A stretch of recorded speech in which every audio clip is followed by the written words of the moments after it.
প্রিয় ভিউয়ার্স, আপনাদের সকলকে আন্তরিক শুভেচ্ছা ও অভিনন্দন। তো আমি এখন এই যে আমাদের ঝালের পুল তো এগুলাতে একটু ঘাস হয়েছে, এগুলা তুলতেই চলুন কিছু গুরুত্বপূর্ণ তথ্য জেনে নেই আজকে জাতীয় স্মৃতিসৌধ সম্পর্কে। তো আমাদের যে জাতীয় স্মৃতিসৌধ রয়েছে, এই স্মৃতিসৌধের অবস্থান হচ্ছে ঢাকার নবীনগর, সাভার, ঢাকা। আর এটির স্থপতি হচ্ছে সৈয়দ মাইনুল হোসেন। তো এই স্মৃতিসৌধের ফলক সংখ্যা হচ্ছে 60টি। এই স্মৃতিসৌধটির অপর নাম হচ্ছে সম্মিলিত প্রয়াস। তো এই স্মৃতিসৌধটি প্রথম উদ্বোধন করা হয়, মানে ভিত্তিপ্রস্তর স্থাপন করা হয় 1972 সালের 16 ডিসেম্বর বঙ্গবন্ধু শেখ মুজিবুর রহমান কর্তৃক।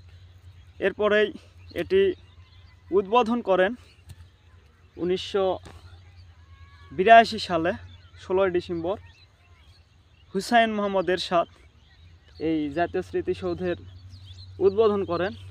তো এই জাতীয় স্মৃতিসৌধের যে 60টি ফলক, এই 60টি ফলক আমাদের স্বাধীনতা সংগ্রামের 60টি পর্যায়কে নির্দেশ করে। তো চলুন আমরা জেনে নিই সেই পর্যায়গুলি।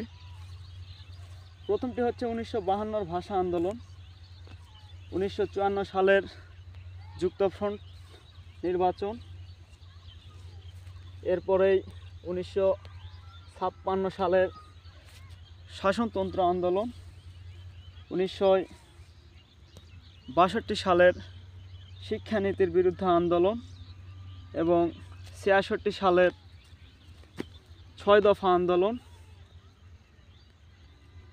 69 সালের গণ অভ্যুত্থান এবং 71 সালের মুক্তিযুদ্ধের মাধ্যমে যার অবসান হয়।